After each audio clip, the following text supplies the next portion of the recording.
हमारे चैनल हिंदी कोश में आप सभी का स्वागत है, अभिनंदन है। नमस्कार दोस्तों, कैसे हैं आप लोग। उम्मीद है आप लोग सब स्वस्थ होंगे, मस्त होंगे।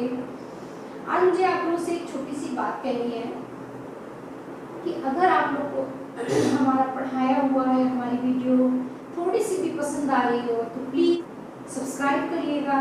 अगर आप नए हैं हमारे चैनल में और लाइक करिएगा, और अगर पसंद आए तो बच्चों को शेयर भी करिएगा, जिससे और भी बच्चों को ये ज्ञान मिल सके। तो मैं अब आप लोगों को बता रही हूँ वो कंपटीशन लेवल का है और क्लास फर्स्ट से लेकर पीएचडी तक ही आप लोग के काम आने वाली चीजें हैं। ठीक है, तो कल मैंने आप लोग को बताई थी लिपि, चिन्हों के व्यवस्थित क्रम को ही वर्णमाला कहते हैं। लिपि चिन्हों से जो व्यवस्थित हो उस क्रम को ही वर्णमाला कहते हैं। तो वर्णमाला अभी मैं आप लोगों को कल बताऊंगी।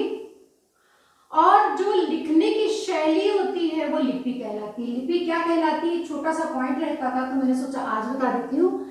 लिखने की शैली ही लिपि कहलाती है। ठीक है, तो लिखने की शैली कैसे जैसे अ ई उ, तीन को ले लीजिए। कंफ्यूजन है लोगों को, लिपि चिन्ह क्या होता है, लिपि कैसे होती, क्या होता है, क्यों रोमन लिपि होती, क्यों देवनागरी, तो वही बताना चाह रही हूं मैं। अंग्रेजी में हम क्या लिखते हैं, ए, ऐसे लिखते हैं ना ये, तो ये क्या है, ये रोमन लिपि में लिखा गया। ठीक, और इसी ए को अगर हम हिंदी में लिखेंगे तो ये क्या बन जाएगी, देवनागरी लिपि। क्योंकि हमने किसमें, हिंदी में देवनागरी लिपि, ये देवनागरी लिपि है, और ये जब हम इंग्लिश में लिखते तो वो रोमन लिपि में हो जाएगी। ठीक है, तो लिपि का तो पार्ट यहाँ पर होता है फिनिश। और नेक्स्ट में हम आते हैं मानक भाषा में। तो मैंने आप लोगों को कल बताया था कि मानक भाषा भी बताऊंगी, और सच पूछो तो मानक भाषा के भी बारे में ज्यादा लोग नहीं जानते हैं, तो मैं बता रही हूँ। तो प्लीज आप लोग ध्यान से सुनिएगा, ऐसी कोई भी चीज नहीं है जो बेकार हो। तो देखिए, मानक भाषा क्या है। ठीक है, कई लोग जानते ही नहीं है। कल मैंने आपसे कहा था मानक भाषा साहित्य में और ज्यादातर कहाँ प्रयोग होती है, साहित्य में और सरकारी कामकाज में, इसलिए इसे राजभाषा भी कहते हैं, साहित्यिक भाषा भी कहते हैं।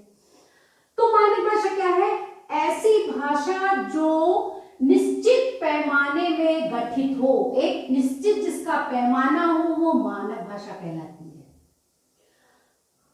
बोली जाए निश्चित पैमाने में, या लिखी जाए व्याकरण के नियमों के साथ हो, तो वो कहलाती है मानक भाषा। मानक भाषा का पैमाना उसका व्याकरण होता है।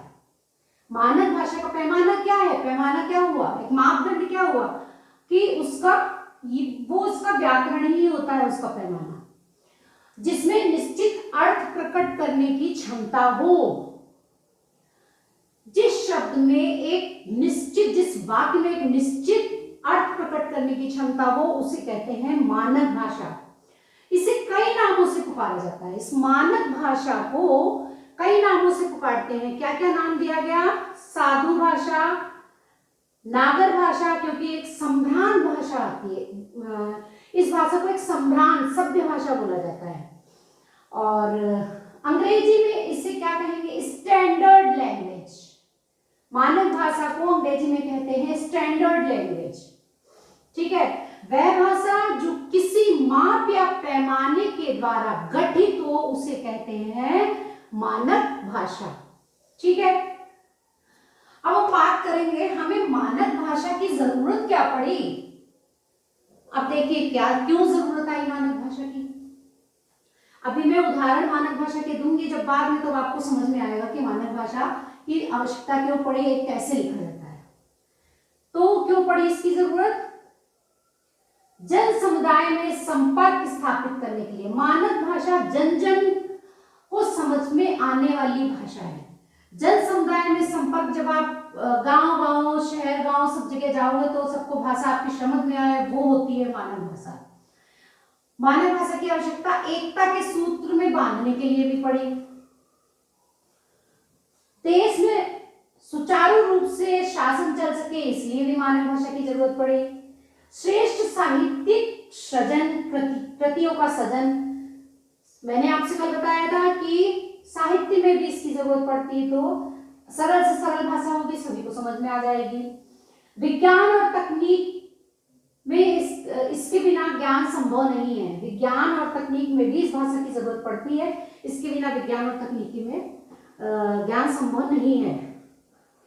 एक दूसरे से जुड़ने के लिए भी मानक भाषा की जरूरत पड़ी कि हम कहीं भी जाएं और अपनी बात को हम बता सकें और उसकी बात को हम समझ सकें अच्छे से, इसलिए भी मानक भाषा की जरूरत पड़ी।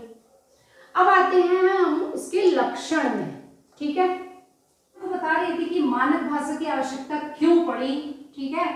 इसके बाद है मानक भाषा के लक्षण। तो लक्षण क्या है मानक भाषा के? ये व्याकरण संबद्ध है, व्याकरण संबद्ध सर्वमान्य एकरूपता।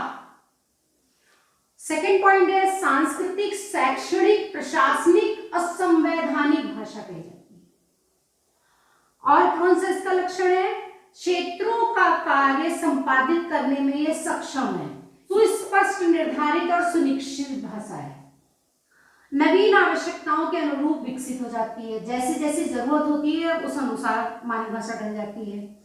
नवीन शब्दों को ग्रहण एवं निर्माण करने में समर्थ है, जो नए शब्द आते हैं उनको वह ग्रहण भी कर लेती है और उसका निर्माण भी कर लेती है, क्योंकि एक सरल भाषा है। क्षेत्रीय एवं शैलीगत विभिन्न होने पर भी, अगर मतलब कहीं दूसरे क्षेत्र में जाते हैं और विभिन्नता होती है, उसके बाद भी वो स्थित रहती है और दूसरों को समझाने में और समझने में आसानी रहती है। त्रुटि या दोष रहित है, इसमें कोई त्रुटि नहीं है और ना ही इसमें दोष है। अब हम आते हैं अशुद्ध वर्तनी हमारी क्या है और मानक रूप इसको कैसे दिया गया। अब देखिए ऋषि, तो ये आपको गलत लग रहा है ना, तो ऋषि कैसे होगा? ऋषि, ये आया हमारा मानक रूप में ऋषि। ऐसे ही नर्मदा,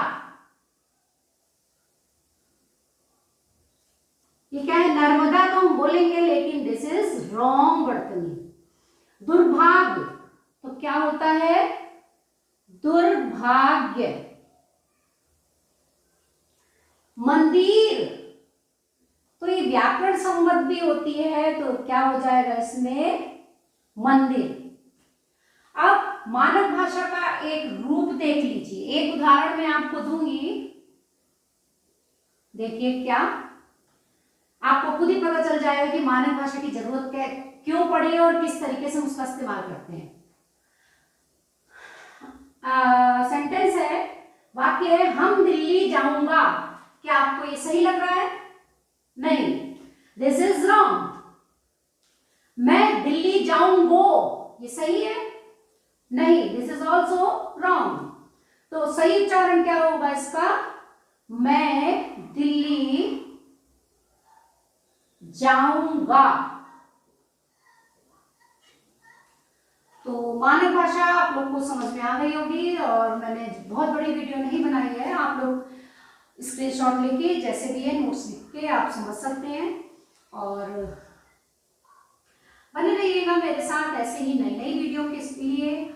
और अगर आप मेरे चैनल में नए हैं तो प्लीज़ हमारे चैनल को सब्सक्राइब कर दीजिएगा, लाइक कर दीजिएगा। Thank you so much.